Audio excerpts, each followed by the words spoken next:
I feel a little bit like Cindy Lou Who with this hair, but let's just roll with it. Hello and welcome back to my channel. If you're new here, my name is Kailin and I post new videos every single Saturday with a few sprinkled in between, and I post mainly about eating disorder recovery and intuitive eating. So if that's something that you're interested in, I would love for you to click on that subscribe button down below. And you can also turn on the bell notifications if you want to be notified every single time that I upload. Lately, everywhere I go, I have seen diet culture everywhere. You know, how to not gain weight during your holiday meals, post-holiday detox, start your cleanse early, trim your waist and trim the turkey. How do people come up with this stuff? No, God, please, no, no! And all of these advertisements that I've been seeing have brought up a lot of memories and a lot of anxiety as well. When I was deep in my disordered eating, or just when I started my recovery journey, the holidays were a really, really hard time for me in general, and also when it came to my food anxiety. And how can it not be? You're surrounded by family and friends, a lot of them who are immersed in diet culture themselves. There's advertisements everywhere. There's a lot of talk about, oh, I'm gonna be good in the new year, and my diet starts in the new year, and all of these kind of things that can put a lot of stress on you, the relationship you have with your body, especially because there's a lot of good food around the holidays. So most people eat more than they normally would. And I'm here to tell you that it's okay. It happens. Food's delicious. It's good. It's Gucci. I've never said it's Gucci out loud before. That feels very uncomfortable. Basically, the holidays can be a really tough time for anybody who has suffered from any form of disordered eating in the past, or anybody who just has any sort of abnormal relationship with their body and with food. So in this video, I just want to give you guys some top tips that have helped me in the past when it comes to navigating the holidays and food anxiety, and also just some reminders of things that you should do and some things that you should really try to stay away from. The first, and honestly one of the most important things or pieces of information that I can give you, is to set boundaries. Okay? And everybody's boundaries are going to be different. But some of the main boundaries that I think everybody should stick to are no talk about diets, especially at the table, especially when you're eating, but no talk about diets. No talk about the food that's on my plate. No discussion, no comparison, that's not it. And no talk about bodies. For the holidays, a lot of people are getting together and you haven't seen these people for a long time. Obviously with Corona, things are going to be a little bit different this year. Perhaps you're celebrating via Zoom. Maybe you're just staying within your own circle. I hope. Please be safe. Please be healthy. But a lot of the times, at least for some of my family members, I only see them over the holidays. You know, I don't see them for the rest of the year, and we just see each other on the holidays. And a lot of body talk can come up with like, oh, you've gained weight, or oh, you're looking a little bit more fuller, or oh, you've lost weight. Both of these are not appropriate comments to make to anybody. And your family and your friends and you, I want you to know that commenting on somebody's weight, whether they've lost weight or whether they've gained weight, is always inappropriate and always wrong. You never know the story behind somebody's weight gain or behind somebody's weight loss. So we don't want to emphasize it or talk about it in a way that could be damaging to the person who is receiving that comment. And I know that this can be really hard, and one of my top tips is for people who, one, don't respect your boundaries, and just people who are toxic in general, I want you to try your best to try to create some distance between yourself and said family members. Because in reality, we don't always have the privilege or the choice of who is attending said dinner parties that we are also going to. But you can choose to set up certain boundaries and also try to create an environment that is most comfortable for you. An uncomfortable environment, so where you don't have any boundaries and all of these comments are going around, is just going to increase your anxiety and make you even more uncomfortable. So with the holidays and the holiday meals and snacks and goodies and appetizers and all of these beautiful, wonderful things, a lot of people, especially if you're coming from a diet mentality, have this idea that they have to overcompensate or just compensate in general for what they're eating with exercise. And I just want to say that this is probably one of the worst things you can do. One, you're going to develop an unhealthy relationship with exercise. Movement should be enjoyed. It shouldn't be seen as a punishment. It shouldn't be seen as I have to do this many sit-ups and this many jumping jacks in order to earn my meal. Food doesn't have to be earned. And if you believe that it does, I want you to say it, repeat it out loud to yourself that food doesn't need to be earned. You don't have to do anything to deserve to eat. You don't have to run 3 miles. You don't have to do any of that. Holidays are meant to be enjoyed, and it's also a really busy time. Whether it's visiting multiple families, whether it's creating gifts, wrapping gifts, baking, cooking, cleaning, there's so much that goes into the holidays, and honestly, a lot of people don't have time to exercise, and that's okay. We're not gonna try to compensate for our meals because you don't have to earn your food. And when we're talking about overcompensation or compensation in general, a lot of people have this mentality of trying to save room or trying to save calories leading up to a holiday meal. And you're setting yourself up for failure. Leading up to your holiday festivities or leading up to the main meal at the end of the day, whatever it may be, you should still be consuming food like you normally would. Because if you wake up and you're hungry and you tell yourself that you can't have food because you'll be having a lot later, you are going to be starving by the end of the day, and you are beginning to enter this restrict binge cycle. There's nothing wrong with having breakfast and lunch and snacks and honoring your hunger and eating when you are hungry, because you are going to throw your hunger cues totally out of whack if you refuse to give your body fuel. We want to focus on providing for our body and not depriving it. Also, try to think of the way that you can add things into your life instead of take them away. And I also like to see what the holidays give and what they bring. It is the season of giving, like they say. So it's also a time to not solely focus on the food that's in front of you, but perhaps also try to focus on traditions or the memories that are being made, or perhaps this is your first time experiencing this holiday with a partner or a significant other. There are so many exciting things that the holidays can bring, and if all of your focus is on food and on your body, then it really doesn't leave a lot of room in your head to create memories, to have fun, to let loose, and to also take in what's happening around you. Something else that is super helpful and has been really helpful for me is to find some sort of support system. It's to have somebody that you can reach out to, especially when you're beginning to feel those thoughts, to feel guilt, to feel anxiety. It's really helpful to have somebody either at the dinner table with you who can reassure you that all is okay, that how you're feeling is okay, somebody who can perhaps take attention away from the food. Or it might also be helpful to have somebody that's, just a phone call away or a text away or a FaceTime away. I say this every time. My DMs are always open to anybody who just needs somebody to talk to. I do politely ask that you don't include any numbers, weight, calories, anything like that. It's just to protect my own mental health. And I try to get back within 24 hours of any kind of DM. Usually I'm pretty quick, but I do just want to say that I am here for anybody who just needs a little bit more reassurance during the holidays or somebody to chat with or talk to. You guys are my friends. Honestly, every time somebody comments or sends me a DM on Instagram, I swear my heart just fills with joy. I get the biggest, goofiest smile on my face. I love talking to you guys and chatting to you, and I always respond. So please don't feel like I won't see your message. I will see it eventually. Sometimes it will take me a little time to get to it, but I can be that person for you. If you trust me in that. And I also want you to see these holiday meals and these holiday foods as just what it is. It's just food. It's just another meal. You don't have to build up extra anxiety around this meal, because I want you to approach it in a way where it's just like an everyday kind of occurrence.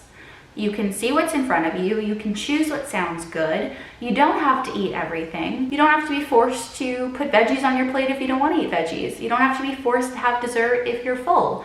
You can do you. I want you to approach it like you would any other meal. No shame, no guilt. We know on this channel that there is no room on our plate for that. And just a reminder, and something that you can remind yourself throughout the day, is that you are worth so much more than your eating disorder. You are worth more. And I know that it can seem really hard because you are fighting against yourself. You are fighting against what your brain is telling you. But I'm going to tell you right now that that little voice in your head, that eating disorder voice or that voice of restriction, is lying to you. And you should be angry. You should be angry that the world we live in promotes diets, that the diet industry is a $72 billion industry that makes so many promises that don't have to be kept. Seriously, what the fuck are you doing? If you fail said diet, it feels like it's your fault. It feels like you didn't have the willpower, like you weren't strong enough, when in reality, we're not meant to diet. And also, like I mentioned earlier in this video, around the holidays, food anxiety is at an all-time high. Not only food anxiety, but just anxiety in general. There's seasonal depression. There's a lot going on around the holiday season. And I think that this is a great time to amp up on our self-care,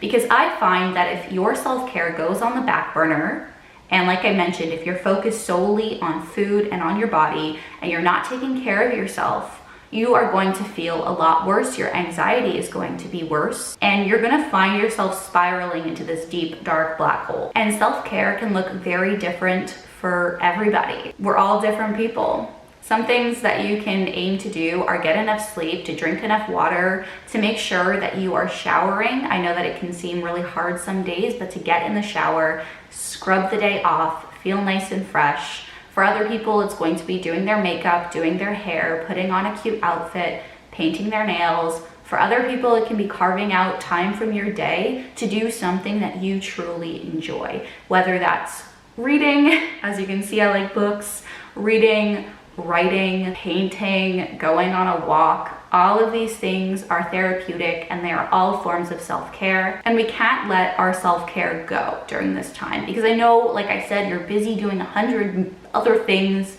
So really try to focus on yourself. Something that you are not going to do, is track your calories, mentally or physically. I plan on filming an entire video all about my journey when it comes to counting calories and how I stopped. And in that video, I'm going to go a lot more in depth about how you can stop tracking calories, or how I did it essentially. But I'll give you a few tips here. If you find yourself mentally calculating and looking on your plate and tallying the calories in your head, you have to force yourself to stop. I know it's a lot easier said than done, but stop the counting. Stop it and just start eating. Start entering conversations on the table and chatting and talking. Have a glass of wine, whatever it may be, if you're of age. Something else that can be really helpful for this is to not prepare the food. So you're having other people prepare your food, so you're not even sure about everything that goes into it, which I know can seem really scary. But the point of this is challenging those fears and those misconceptions that you have in your head that you have to do things a certain way when you don't. You shouldn't be counting everything that you eat. You are not a calculator. You are just a human. You have to trust your body. You have to trust your body to tell you when you are full. You have to trust your body to tell you when you are hungry. These are natural cues. Just like your body tells you when you're tired, your body will also tell you when you are full or when you are hungry. So perhaps skip out on prepping the meals, and maybe instead you can, clean up, still be helpful, but maybe do the cleanup instead.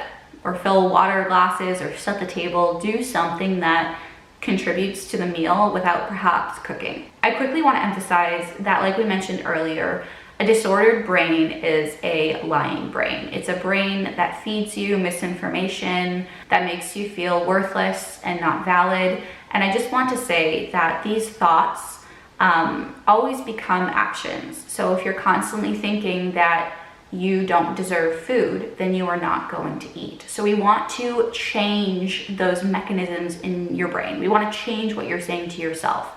And the easiest way I find to do this is through positive affirmations. And I know that it seems a little bit out there, and I used to think that positive affirmations were kind of a load of BS. Like, I thought, why would I stand in the mirror and talk to myself and say, I am strong, I am worthy of food, I don't need to restrict? Why would I say those things?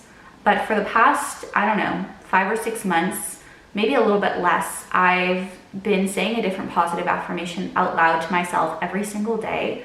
And every time after I'm done those positive affirmations, I always feel better. I always feel more powerful and capable.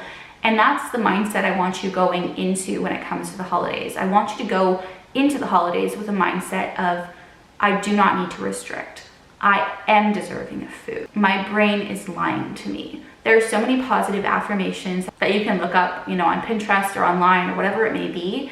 And I want you to go in with a positive mindset, with saying these affirmations before the meals, with saying these affirmations before you go to said safe event. We want to try to set ourselves up for success. And even if you don't believe the words that you are saying, if you continue to say them, thoughts become action. So let's keep that positivity going. Something else that I want to talk about is that overeating, or if you overeat, it's okay. It's nothing to worry about. Nothing bad is going to happen to you or to your body. Obviously, there is a difference between overeating and binge eating disorder. There are huge discrepancies. Sometimes you just get caught up in the meal and you overeat and you lose track of, whether your body's telling you that you're full, and we're human. That happens. Intuitive eating and recovery isn't about being perfect. It's not about finishing just when you're satiated and just when you're full. Sometimes you're ignoring signals because you're too invested in what's going on, and that dessert is so delicious and you need a couple more bites, and all is okay. There's nothing to stress about. And when people feel a lot of stress around food, I often try to frame it in a different way. So for example, if somebody that you really love was feeling the same way that you were when it comes to food. So they're either afraid to eat, they're very anxious, they're fearful, they think that they don't deserve to eat. What would you say to that person who's feeling that way? Would you look them up and down and say, yeah, you don't deserve to eat? Of course not. You want everybody in your life to be well nourished, to be loved, to feel happy. You want what is best for the people in your life. So give yourself the same respect and the same expectation when it comes to food. You wouldn't expect or want or desire anybody you love to restrict their food. So why would you do that to yourself? Something else that's very important when it comes to dinner settings or food in general is to not compare what's on your plate to what is on anybody else's plate. This is not helpful at all. And the fact that everybody has a different looking plate and different amounts is just a reminder that every single person out there needs a different amount of food to be satisfied and to feel full and to feel good. And that's because we are all different people living in different bodies with different stomachs, different palates, and people who need different amounts of food. What might look like a meal to one person, it might actually be a snack to another person. Every person is different. And this is why diet plans and meal plans and fitness coaches, all of this doesn't make any sense, because that coach or that person is not you. They can't write up a plan and say, eat this, this, and that every day for results. The reason that these plans never work and the reasons that most people fall off track and binge and need to restart or have a fresh start in the new year is because this stuff doesn't work, because that coach, that person is not you. You are the only person who knows how much you need to eat. You are the only person who knows when you are full. You are the only person who knows when you are hungry. And all of these prescriptive plans are just a load of BS. There is nothing to be proud of when it comes to restriction. There is absolutely nothing to be proud of. And I just want to end this video with saying that you are so much more than your body. And I wish that when I was younger and really deep in my eating disorder, before I started my recovery, I wish somebody looked me straight in the eyes and said that you are so much more than your body. So that is the reason I do what I do, is because I wish that somebody would have told me that you are more than your eating disorder. Anyway, that's it for today's video. I want to thank you guys so much for watching, and if you find videos like this helpful, I would love if you give this video a thumbs up and subscribe down below. And don't forget, I do post new videos every single Saturday. So I hope this was helpful, and I hope to see you in my next video. Bye guys.